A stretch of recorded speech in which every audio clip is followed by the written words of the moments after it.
Welcome to the Star Coach Show, the podcast where we dive deep into the art and science of coaching.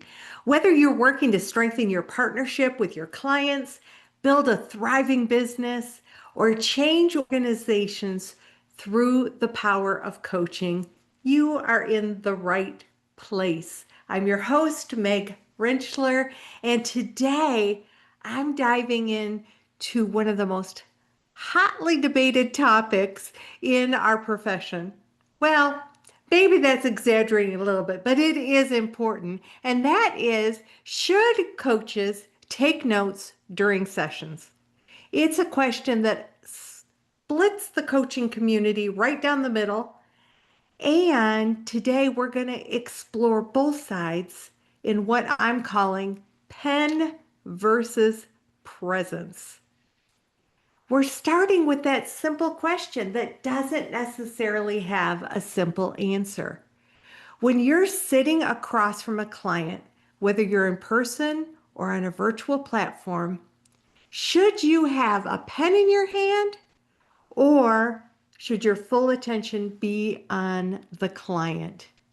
Now, in today's episode, we're going to kind of look at what is important about this question. And I can tell you that being a coach instructor for almost 20 years, I would venture that this is one of the top asked questions for students who are just starting in the coaching program.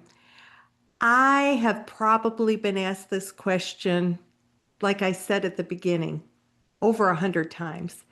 And I could just answer with my perspective, but it makes sense to me to really explore from all angles. And that's why I'm bringing it to this podcast. So if you're thinking, seriously, Meg, one podcast session all about whether to take notes or not? Yeah, because it's bigger than that. Like I say in the title, it's like pen versus presence.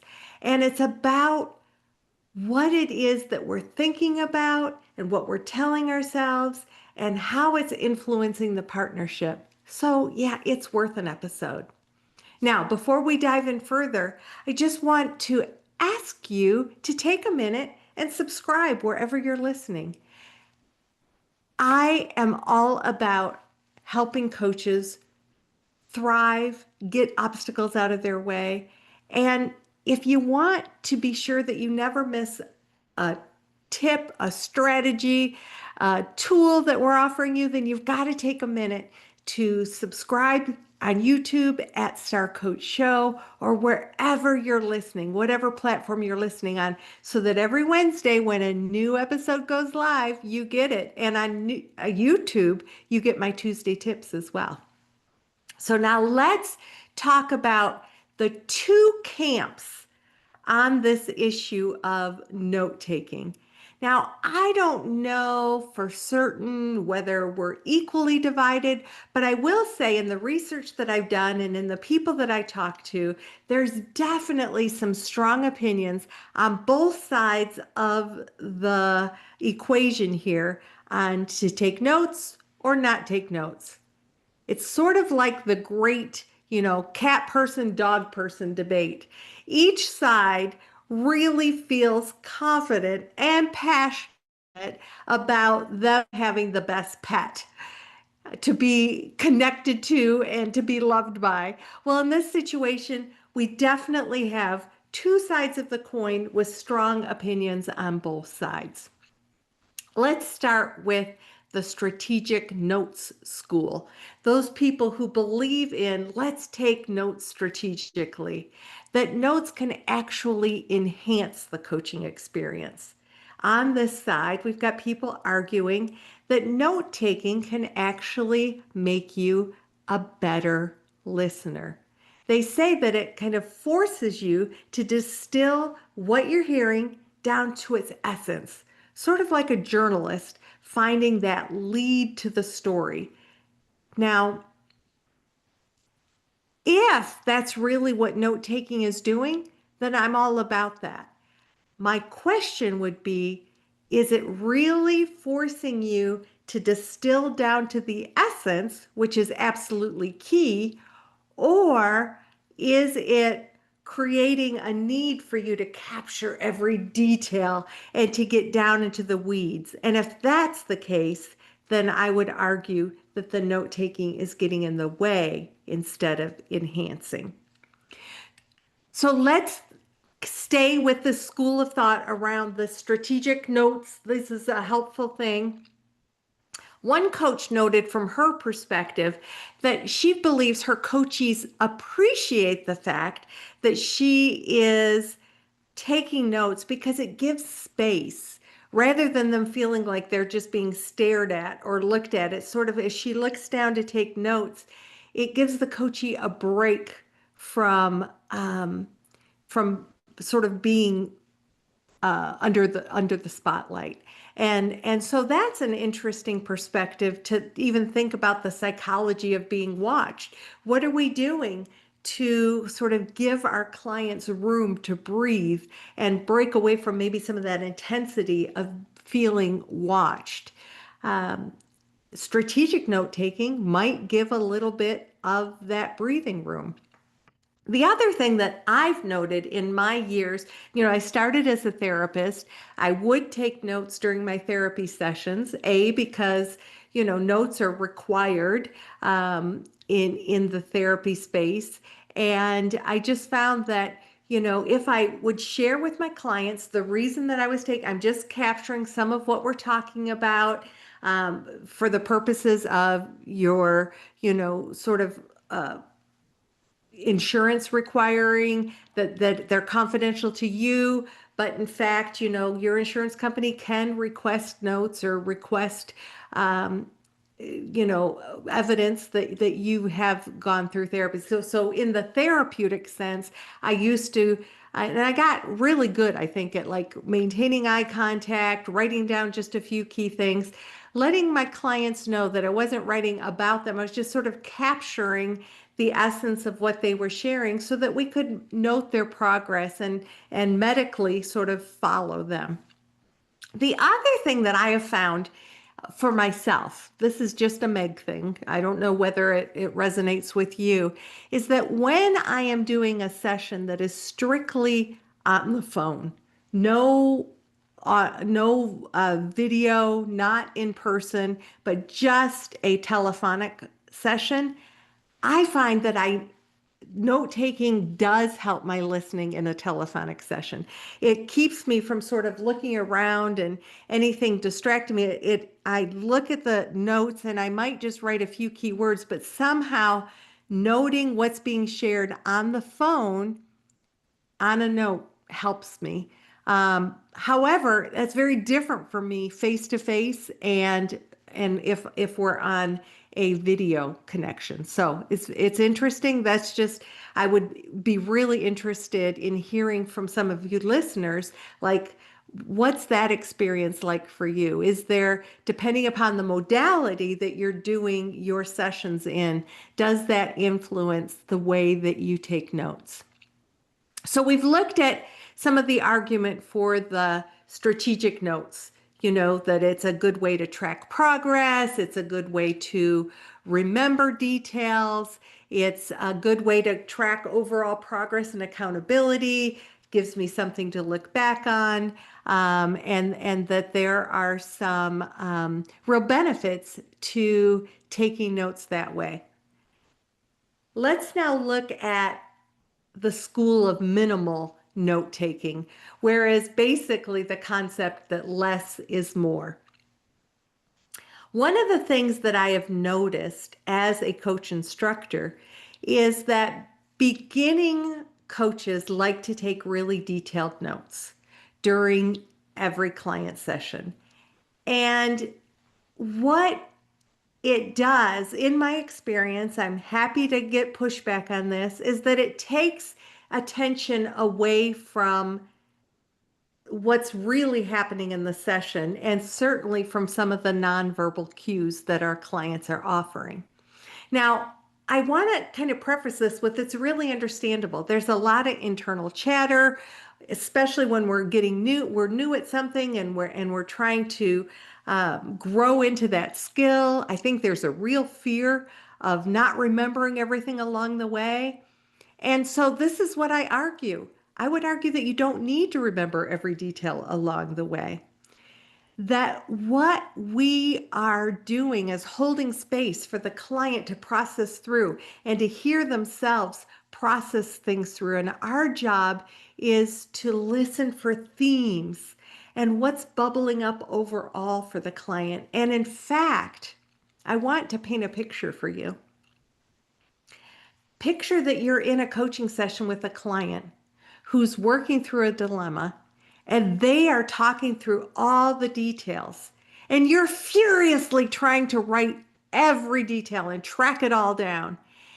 And you're so caught up in your notes that because we can't, unless you are a court reporter, you're probably not able to keep up with everything that the client is saying. So if you are caught up in every detail and trying to capture every detail, then the client is going to end up in a place that's different than where you are in your notes.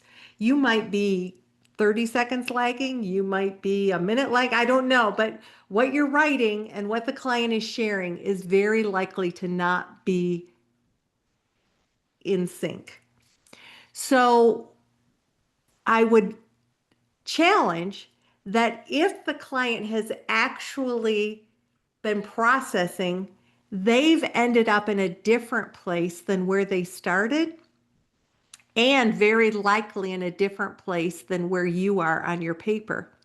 But because you've captured these details, you're going to want to ask questions about the details that you captured. I've even had coaches tell me, well, I created this great question. Well, if that great question was 2 minutes further back than where the client ended up, it might or might not still be applicable. But if you're married to that question because you wrote it down, are you really curious about where the client ended? And what nonverbal cues did you potentially miss because you were interested in capturing every single detail? So what I'm saying is that there is a difference between capturing every detail because we're afraid we're going to not be able to regurgitate it all back. We don't need to regurgitate it all back. The client doesn't need to hear every single thing back. We want to capture themes. We want to capture overall sort of the essence of what's being shared. And when you are able to track with the client, maybe capture a couple, and I will share what I find to be helpful to capture. But in general, if we're pacing with the client, your next question will be about where they ended up and what's coming up and what's coming up for you and what could potentially move the client forward rather than getting caught up in what's in your notes that may or may not be helpful. The reality is, when we're taking notes, there's a second process going on in our mind that's apart from presence. And it's trying to figure out, like, what do I take notes of? Or have I captured this completely? And so that pulls us away from presence. It's divided attention. And our brain is trying to do two things at once. And it does, influence how present we are being with our clients in this meaningful conversation. So, as with many things, what I would say to you about taking notes is, what is the purpose? Often, if I feel like I'm getting sort of spinning on something or it's getting big or I'm trying to make a decision, I ground myself back into what is the purpose. Is the purpose that you're telling yourself of taking notes to enhance the coaching within that session, i.e., grab those details, be sure that you're partnering with the client in the best way in that session? Or are you in the school right now where you're like, Meg, I want to take notes because I want to manage the overall progress and accountability across the sessions, and I want to capture notes to be able to do that? Well, we're going to touch on ways to do both of those things as we explore this topic in today's episode. So let's kind of go grounding into things like ethics and overall principles first, and then we'll get back into sort of the tactical, how could we do this? So there are now coaches who have been coaches for who have recommendations in this. And so we're going to look at what does that experience tell us? First of all, we know that legally and ethically, there are things that we need to do as service professionals. Coaches are required to maintain appropriate records of their work with clients and to ensure that those records are accurate and that we are making reasonable effort, that we are being responsible with the security precautions to protect those from other people getting their eyes on them, right? The ICF emphasizes that coaches must maintain, store, and dispose of any records, including our electronic files and communications that are created during our professional interactions, and we need to dispose of them and we need to first store them and then dispose of them in a manner that promotes confidentiality, security, and privacy. So if we've got, a client relationship management system that it's behind passwords and that it's not open to the public. If you are still in a place where you take pen and paper notes, that you're storing them under lock and key, that they're not out where anybody could get a hold of them. But the what the ethics standards don't say is specifically how much do you have to take notes? What needs to be captured? So we sort of expand our lens and explore what do coaches as a whole, seasoned coaches, say about the importance of what they put in their notes. And I would say that the first thing is transparency. Seasoned coaches say that what is important about what we put in our notes is that we would never write anything down that we wouldn't be willing to share with our clients. Those notes are actually part of the client record, and the client record is part of our client. So you want to be sure that you are writing things down that if your client wanted, and often I share my notes with the client so that we cultivate additional trust and safety in that, right? Now, in addition to transparency, there's also this issue of being strategic in timing and try to kind of being in that middle ground. As a whole, I think if I were to just say in general, I find that if we live in the extreme, we're probably missing out on something. So if we're writing down every single word or never writing anything down, living in the extreme leaves a lot of gray for us to step into. So how do we find our middle ground? How do we find the thing that might work the best for us, for our partnership? And sometimes people take like minimal notes during session and then maybe fill out the notes a little bit more following the session, give themselves like 5 minutes after to just write down a couple things. Sometimes coaches kind of focus on the essentials, like what are the key points, the key words. I find that one of the things that is important to me to capture in a session is just a few keywords about what the client agreement is in their words, so that I can anchor back into what is the thing that we're working toward in this session. And throughout the session, as we explore, as we expand, I can use it as an anchor. I can see, how's the client feeling like they're moving toward that. So I might capture just a few words about the agreement and then focus completely on the client's nuances, what I'm hearing, what I'm seeing in their face. when we think about note taking, there are challenges involved with this, and then there are certainly um, some benefits. But once again, I go back to what's the purpose? Is the purpose for you, the coach, because you're feeling as though I've got to remember every single word, or is it actually to help the client move forward and to anchor them back into some things? Let's talk about just some of the science behind this in what actually happens when we're taking notes in a session. First of all, and we've talked about this, the divided attention challenge. So even though our brains are pretty amazing, there is a cost to multitasking. If you are putting part of your brain on what to write down and part of your brain into listening, that really is different from deep empathetic listening that coaching requires. So research shows us that if we're deciding like, what do I write down? And I'm sort of editing the conversation in real time, I might be missing important moments. I might be missing the nuances that are coming up in the session.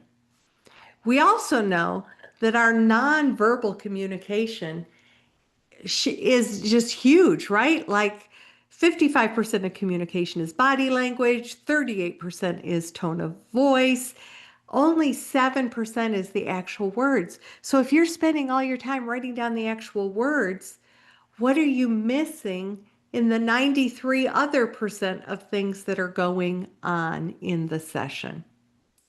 And then I come back to this place of, is it about us trying to prove our performance, or is it about helping the client move forward? Some people truly believe that note taking helps improve their performance. And if that's the case, great. How are you doing it? How are you doing it in a way that it really helps move you forward and impacts the partnership in a powerful way? Often, there might be different times in the engagement where you do different kinds. So for example, when I'm setting the overarching agreement and really leaning into what are those overarching goals that we're working towards, what will it look like when you are an effective communicator the way you want to be, when you are delegating your team the way that you want to be, what are you going to be experiencing differently, what's your team going to be experiencing, like really getting those success indicators. I'm very likely to take more notes in a session like that than in the follow-up sessions. So be thinking about like, what is it that you're capturing? And I'm going to be giving in a few minutes, I'm going to give another technique that that even can open up that perspective to less note taking. Um, I get that all of us have different memories, and some of us struggle with remembering. Might need to take more notes to help with overall engagement, that moving towards progress and accountability. Having notes will help refresh your memory. They often help the client's memory as well. And I would say that it doesn't all fall on you all the time either. One of the things I would recommend, if having notes and records is important, is leaning into forms for your client, which, by the way, I have found that the forms that I use with my clients help them with their own clarity, help them think things through in advance, help them process after the session. So you are in a partnership with your client. Maybe part of this whole note-taking thing is providing them with some tools and forms that they can help with this note taking. So for example, I encourage my clients to fill out a session prep form, to think about what's still open since our last session. What challenges are they facing? What successes do they want us to celebrate together? What are they wanting to focus on in this particular session? Then they get a post-session form immediately following our session, asking them, what were your new awarenesses? What did you learn? What are you committing to do? What were your, sort of your key takeaways from this session? So if they're filling those out, that helps with accountability. That also helps if there's a way for you to capture that and hold on to that. That helps in tracking through your sessions without the coach always being the one to grab that. Let's talk about some strategic note-taking ideas. So you decide, I really need to take some notes, but how can we get creative and do that in a way that doesn't sacrifice presence? Holding that pen doesn't sacrifice presence. Well, let's think about some things. First of all, there's something called the two-layer approach, where you capture both surface and the thing beneath the thing information. Whether you're noting things during the session or you're actually capturing things after the session, try to focus on not just what the client is saying, but what's bubbling up for the thing under the surface. So maybe you write on your paper, surface issue, boom, what's underneath? And you ask some questions and you begin to explore about that. This is where we're looking for language patterns, the quotes that the client uses, metaphors, what do they emphasize? What does their body language tell you? So maybe you're noting several of these things just in keywords to be able to lean back into them. Silence is a huge element we know that allows the clients to think more deeply. We need to give space for silence. So maybe sometimes it's during that silence that you're writing down a few things that will encourage you to give the silence the client needs and gives you a chance to just capture a couple things. There's something called the ABC framework where, or using some kind of structured approach. Now, ABCs in cognitive coaching would be the activating event, the belief system, and then the consequences of our feelings and our behaviors. But this is a little bit different.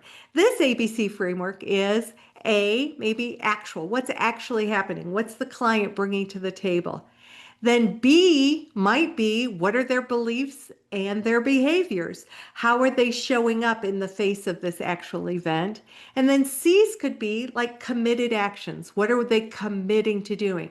So maybe you're using just a basic ABC in your notes to grab the overall flavor of what's happening in the session.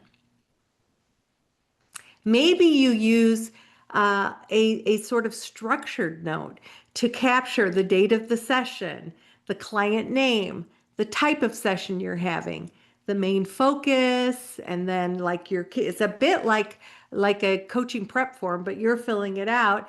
And then what were the key discussion, the discovery, what progress was the client made, what is the client committing to doing? So having some kind of structure might help you just kind of fill in the blanks. I used to use a structured note in my therapy sessions.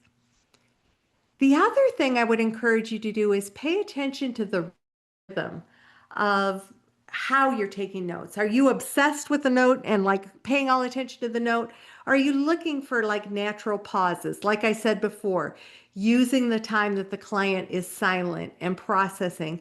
That might be a time that you just like take a second to jot things down because you're giving the client space for reflection, and maybe you won't feel so awkward, because I know sometimes people have a hard time with silence. And then one thing that I've been doing, I would say for the past several months, if not longer, and my clients are loving it. I get their permission before I do it, but it's all about this new technology. The fact that we are in an age where technology allows us to do many things. If I am virtual with my clients, and I would say the vast majority of my sessions as of, probably 2020 are virtual sessions, I ask the client, would you like me to record this session and send you a summary of your session? Now, several platforms have the automatic, they already have the AI built in, where AI is taking a summary, it's spitting out a summary, and that's great. I personally, I'm just sharing my own perspective here. I like to record my sessions, so I'm just going to kind of throw it out there. I do my sessions on Zoom the vast majority of time, but I know some of you out there are using Teams, or you're using WebEx, or you're using whatever to do your sessions. So I record on Zoom.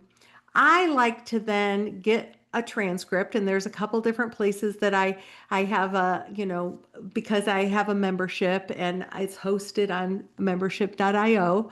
I have a library at membership.io, so I can load my stuff up into membership.io. And it's even if I'm not putting my client stuff into my membership site, no worries, it's separate. But that gives me a transcript. Now I can use that AI tool to get a summary, but I have an AI tool that I have sort of trained. And so what I do is I take the transcript, and this all sounds like it's a lot of pieces, but it goes really quick. I take the transcript and I upload it to my AI tool. And if it's an executive client, I'm going to ask, provide, a short summary of the session, then provide key learnings and takeaways, then provide committed actions and what support the client needs. So it's like I ask it to break it down in specific ways that I believe are going to be most helpful for my client. And that's just one example. Depending upon what happened in the session, I'm able to ask AI to break down the summary in a particular way. Now, if I'm doing a session with a mentee or a coach who's working either on their coaching skills or on building their business, I'm able to break it down another way. So I will say, take this transcript with mentee Sam and mentor Meg and identify a short summary. Then identify what the mentee's challenges are, what their new learnings and awarenesses were, then identify key coaching questions asked so that they get a list of coaching questions, committed actions, whatever. So what I'm saying is that when you do it this way, you can actually determine, how do I want these notes to this summary to come for the client? How can I do it in such a way that it is really enhancing my client's learning? And then I just I review it and make sure that it makes logical sense, because remember, AI is not 100% accurate. So I look at the summary. Is this a summary that I want to share with my clients? And I would say the vast majority of time is absolutely. I might tweak one or two things. And then I email that to my client. I put it into my digital record for my client. And when we go back to what's the purpose of taking notes, if it's to enhance moving the client forward, the client now has a summary of their learning, their takeaways. They can use that in their post-session form if they want. I just actually met with a client today who said, I loved my summary. It just helped me really zero in on what I was going to do next. It just reinforced that. And I have that now in their record, which is helping overall progress and accountability for the engagement. So we've got options. Be creative, but ask for permission. Whatever you do with your clients, be sure that they are on board with you. I just think that technology is giving us some pretty cool options that we want to act with responsibly.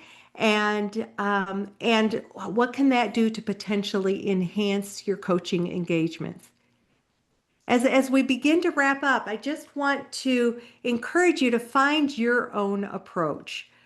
Where does this leave you in examining what we know to be true about ethics and responsible partnership. There is no universal right answer. It all depends. It all depends on what's appropriate for you and your clients. The most important thing is whatever approach you choose, it really needs to serve the client's development and maintain the integrity of the coaching relationship. Remember these core principles: transparency, share what you're noting with your clients, and make them partners in the process. That was what the coaching process is all about. Whatever you choose, make sure that there's a minimal disruption to your coaching conversation. If your note taking is breaking the flow or distracting you, you need to make an adjustment. You need to do something different. Think about where within the timing of a session it's most appropriate to lean into the note taking. Maybe it's their processing time, maybe it's immediately after the session, but be sure that you are experimenting with different things and what's working best. Remember that as a professional, you have ethical compliance to think about. So maintain confidentiality and have proper record management. And as coaches, everything is about being client-centered. So put the client's needs and preferences ahead of your own. Let them guide your practice. Some clients love seeing their stuff captured. Others might find it threatening or distracting. So pay attention to what's important to your client. As we're wrapping up, I would say that my recommendation, if you're just starting out, is to give yourself permission to experiment. Give yourself permission to build your curiosity muscle and your presence muscle, and not sell yourself short saying, there's no way I can do this. There's no way that I can be in a session without capturing every single thing. I would argue that there's a lot of room to explore and expand. And remember that the value that you bring as a coach is not being able to regurgitate everything back to your client, but being fully present and curious and holding the space for their growth and discovery. And you don't have to capture every word to be able to do that. So this debate between pen and presence is probably going to continue. Each of us is going to come up with our own answer to that. And maybe that's the point. We're all individuals. We all have our own path to walk. The fact that we're having this conversation shows that we care about our clients. We care about being the best we can be. And what's your approach? After listening to this episode today, I would love to hear from you. Send me your thoughts. If you're watching this YouTube video, just leave them in the comments below. Wherever you're listening, leave a comment. And remember, whether you choose a pen or presence, do it with intentionality. Do it to be the best partner you can be for your clients. Now, as we close out, as always, I ask you to remember that we are all on this earth together for a reason.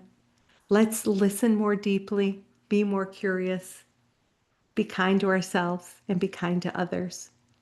If you enjoy what we're doing at the Star Coach Show, take a second to subscribe wherever you're listening. Follow us on YouTube at Star Coach Show, because we do some really cool stuff on YouTube, and we do Tuesday tips, and we break things down into shorts, and you got to come over and see what's going on over there. And if you're listening on Apple or Spotify or Audible, wherever you're listening, take a moment and follow the show. This is Meg Rentschler, wishing you the very best for your success. We'll see you next week.